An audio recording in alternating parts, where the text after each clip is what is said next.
नमस्कार. निर्मल विसावा healing centre ज्यांच्या आशीर्वादाने आणि मार्गदर्शन चालतं ते माझे गोंदवलेकर महाराज हे गुरु यांना वंदन करून, तसंच पूर्वस्मृती हीलिंग पद्धती ज्यांनी मला प्रेरणेने दिली आणि जे मार्गदर्शन करतात ते माझे गुरु स्वामी समर्थ यांनाही वंदन करून आजच्या एपिसोडची सुरुवात करूया. एक गंमत सांगायची होती तुम्हाला. मी मागच्या एपिसोडमध्ये सांगितलं की यूट्यूब चॅनलवरती भरपूर मेडिटेशन आहे, ते तुम्ही करा.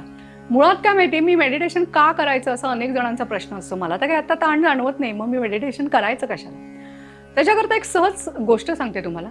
माझ्याकडे एक आमच्या परिचयातला मुलगा आला होता आणि तो त्याचं स्मार्ट वॉच मला हौसेने दाखवत होता. त्याच्यामध्ये नवीन काय काय फीचर्स आहेत, काय काय आहेत, तसं ते BP कसं काउंट करता येतं वगैरे हे सगळं तो मला दाखवत होता. आणि ते दाखवता त्याच्या असं लक्षात आलं की अरे, त्या ग्राफमध्ये एकदा कधीतरी रात्री त्याचं BP वाढलेलं होतं. मग मी त्याला म्हटलं, का रे बाबा, तुझं नेहमीच BP एवढं असतं का? तो म्हणाला, नाही नाही अगं, हे नेहमी नॉर्मल असतं, पण त्या दिवशी ते वाढलेलं होतं, त्याचा हा रेकॉर्ड आहे. मग मी त्याला सहज विचारलं, का, कशामुळे वाढलं होतं, काय झालं होतं का? माझं जे काही प्रोफेशन आहे त्याच्यानुसार सहजपणे हा प्रश्न माझ्या मनात आला की काय बाबा, कशामुळे वाढलं असेल त्याचं BP? तर तो म्हणाला, अगं नाही, त्या दिवशी घरामध्ये बरेच वादविवाद झाले होते, जरा ताण होता. ह्या गोष्टीवरनं माझ्या असं एक लक्षात आलं की असे अनेक ताण आपल्या आयुष्यामध्ये, रोजच्या आयुष्यामध्ये असतात, पण आपल्याला ते कळतही नाही. समजा जर तुम्ही एखाद्या प्रतिकूल परिस्थितीत आहात किंवा बाबा तुमचं आर्थिक दृष्ट्या तुम्हाला काही प्रॉब्लेम्स आहेत, रिलेशनशिपमध्ये कुठेतरी तणाव आहे, किंवा तुमच्या शरीराचे काही व्याधी किंवा आजार आहे त्याच्यामुळे तणाव आहे, तर हे सगळं असेल तर ताण निर्माण होतो हे आपल्याला माहिती आहे. पण आपल्या रोजच्या आयुष्यात सुद्धा अनेक वेगवेगळे प्रकारचे ताण निर्माण होत असतात आणि ज्याची आपल्याला जाणीव नसते. आणि मग त्यावेळेला हे मेडिटेशन्स तुम्हाला नक्की मदत करते. आता जेव्हा मी नोकरी करत होते तेव्हा मला 10ची लोकल पकडायची असताना सकाळी उठल्यापासून ते 10ची लोकल पकडायची ह्याचं एक अननोईंग प्रेशर माझ्यावर असायचं. मग ते वेळेत आटपायचं, मग ते घरातली सगळी कामं करायची, मग त्याच्याकरता लागणारी रिक्षा घ्यायची, मग ते स्टेशनवर वेळेत पोचायचं. हे सगळं होणार की नाही आणि त्याच्यात माझी कामं आटपली जाणार की नाही ह्याचं सुद्धा प्रचंड प्रेशर माझ्या मनावर तेव्हा असायचं. अशी अनेक आपल्या रोजच्या आयुष्यामध्ये गोष्टी असतात. मग ऑफिसमधल्या मीटिंग असतील, दिलेले टास्क असतील, कोणाशी तरी बोलायचं असेल, कोणाला तरी सेल्स मला करून दाखवायचं असेल, किंवा घरातल्या लोकांचं, जे सिनियर लोक आहेत त्यांचा आजारपण असेल म्हणा, किंवा अनेक कुटुंबातल्या जबाबदाऱ्या असतील. हे सगळं पार पाडत असताना सगळ्यामध्ये त्याचा पहिला परिणाम कशावर होत असेल तर तुमच्या मनावरती अनेक वेळा त्याच्यामध्ये ताण निर्माण होतो. मग जेव्हा ती परिस्थिती पुन्हा पुन्हा पुन्हा तीच राहते, पुन्हा पुन्हा ते त्रास होत राहतात, ते मग अशा रीतीने पुढे कुठल्या तरी आपल्या आजाराच्या स्वरूपामध्ये बाहेर पडू शकतात. तर त्यामुळे कुठलाही छोटा असो ताण, मोठा असो, त्याच्याकडे लक्ष देणं गरजेचं आहे आणि त्याच्याकरता अवेअरनेस हा आपल्याला असायला पाहिजे.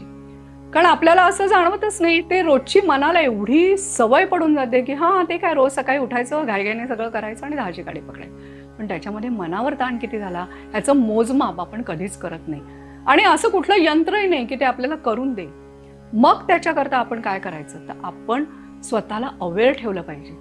हे गोष्ट मी करताना माझ्या मनावर खूप ताण येतोय का, तर मग ते रिलॅक्स होण्याकरता वगैरे केलं पाहिजे.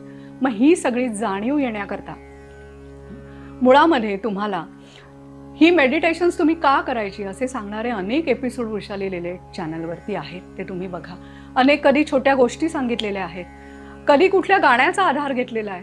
तर ते जे तुम्हाला जो स्ट्रेस आपला जो आहे हा स्ट्रेस आहे का, आणि आपण नक्की स्वतःच्या मनावरती का काम केलं पाहिजे हे करण्याकरता म्हणून हे एपिसोड नक्की बघा. बरं, ही मेडिटेशन जी आहेत जर तुम्ही करणार असाल नियमाने, तर तुम्ही खरोखर एक ठराविक वेळेला आणि ठराविक ठिकाणी बसून केली तर अतिशय चांगलं, किंबहुना तसंच करा असं माझा आग्रह असतो. पण सध्याच्या या युगामध्ये मेडिटेशन करा, अगदी करा, ऐका, फक्त ऐका, ऐकून सुद्धा तुम्हाला रिझल्ट मिळेल हे मी कळकळीने जेव्हा सांगते तेव्हा मी असंही सांगते की ठीक आहे, मग नुसतं तुम्हाला जाता येता प्रवासात ऐका किंवा कसंही ऐका, पण ऐका. पण शक्यतो एका जागी बसून एका ठिकाणी जर केलीत तुम्ही आणि ठराविक वेळेला केलीत तर ती जास्त चांगली आहे. पण बाकी त्याला तुम्ही बाकी कुठलीही नियम त्याला नाही आहेत की फक्त एका जागी बसून आणि नियमितपणे करणं ही अपेक्षा आहे जर तुम्हाला 100% रिझल्ट मिळायला हवा असेल तर. सो आयुष्यात येणारे छोटे मोठे ताण सुद्धा त्याच्याकडे दुर्लक्ष करू नका, कारण कधी कधी ते फार मोठे सुद्धा एकदम आपल्या समोर आवासून उभे राहिले की मग त्यावेळेला आपली धावपळ होते किंवा आपण भांबावून जातो. त्यामुळे आपलं मन नेहमी शांत आणि स्थिर ठेवणं, सक्षम ठेवणं ही आपल्या प्रत्येकाची जबाबदारी आहे. आणि त्यालाच म्हणतात की मनाने समृद्ध असणं. असं नाही वाटत का तुम्हाला? तुम्हाला जर पटलं असेल माझं हे म्हणणं तर कमेंट बॉक्समध्ये नक्की लिहा. आणि वृषाली लेले चॅनलला अशा सुंदर सुंदर व्हिडिओज करता सबस्क्राईब करायला अजिबात विसरू नका. धन्यवाद.